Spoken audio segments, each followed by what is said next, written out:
After years of exile, the patriarch Jacob is finally returning home.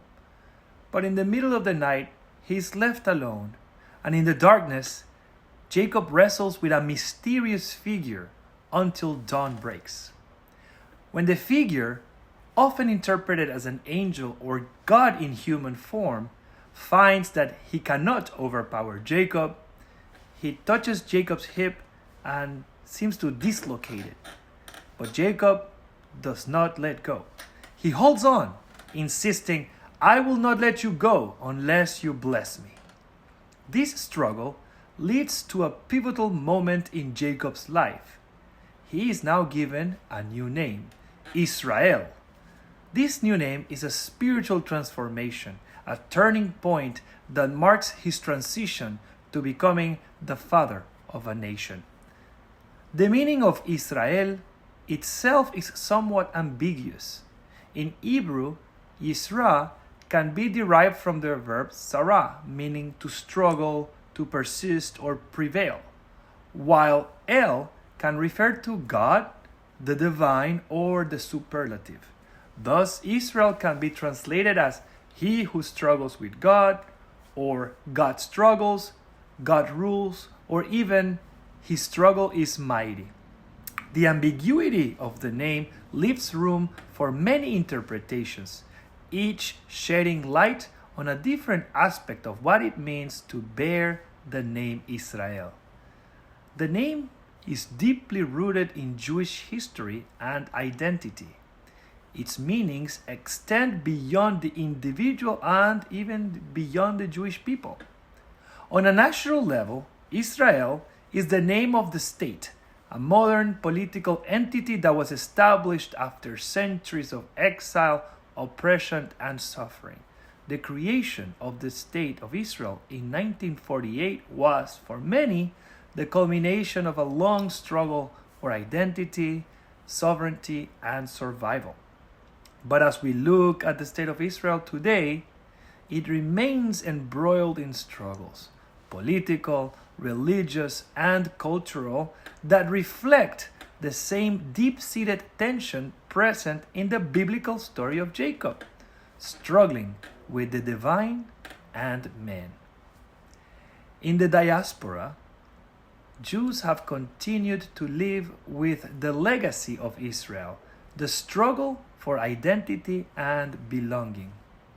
Even when physically distant from the land of Israel, Jews have continued to wrestle with their sense of self, their relationship with God, and their place in the world. The name Israel thus serves as a reminder that our struggles are not just about individual or national survival. They are about the search for meaning, purpose, and divine presence in our individual lives. But beyond the Jewish people, the name Israel has a broader, more universal significance.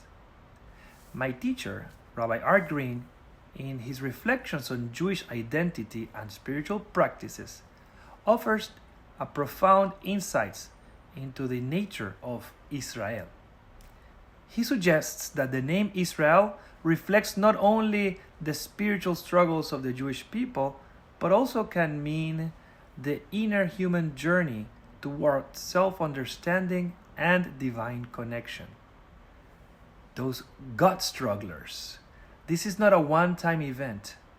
God struggling is an ongoing existential process. It is a struggle for meaning, a struggle for purpose, and for a sense of divine presence in a world filled with suffering, doubt, and injustice.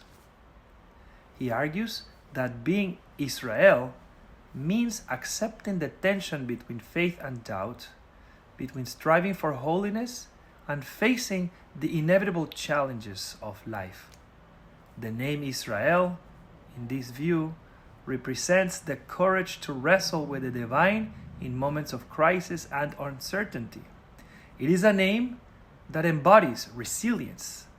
It embodies the ability to persist in the face of hardship and the courage to face our own inner demons, doubts, and fears. Every human being, regardless of faith or background, can identify with the struggle that Israel represents.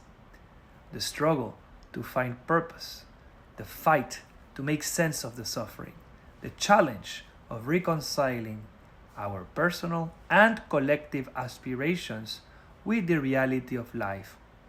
These are universal human experiences. Jacob's struggle is not only with the divine figure, but also with his own identity. Before the wrestling match, Jacob is on the brink of a confrontation with his brother Esau, from whom he has stolen the birthright many years before. He is filled with fears and uncertainty. The wrestling match in the dark of night can represent not just a physical confrontation, but a moment of personal reckoning. In the end, Jacob emerges from the struggle transformed, not just in name, but in character. He is no longer Jacob, but Israel, the one who struggles with God and with men and prevails. This dual nature of struggle against both divine and human forces speaks to the heart of the human condition. We struggle with others. Life is struggle. We struggle with family, with society, with the world around us. And we struggle with ourselves, with our doubts, our desires, and our fears. But, as the name Israel suggests, the struggle is never in vain. There is a blessing in the struggle, a transformation that takes place as we engage in the struggle itself. It is through wrestling with life's challenges that we grow, that we are shaped, and that we discover deeper truths about ourselves and our relationships with God. Israel is a name that has inspired questions, debates, and reflections for centuries. What does it mean to be Israel? What does it mean for us personally to struggle with God and with humanity? How can we find meaning in the struggles of our own lives? And how can we, like Jacob, emerge from our struggles not without suffering or without harm, but transformed, blessed, and renewed? Remember, to be Israel is to acknowledge that life is filled with struggle. To be Israel is recognition that we, like Jacob, are in a constant process of transformation. To be Israel is acceptance that in the midst of this struggle, there is a blessing, a divine encounter that shapes us into who we are meant to be. In the end, the name Israel calls us to a deeper understanding of ourselves and our place in the world. It is a name that invites us to wrestle, to struggle, and to seek blessing through the very act of engaging with life's challenges. May we each embrace our inner Israel, and through our struggles, may we find the strength, the resilience, and the blessing that comes with it. Am Israel Chai.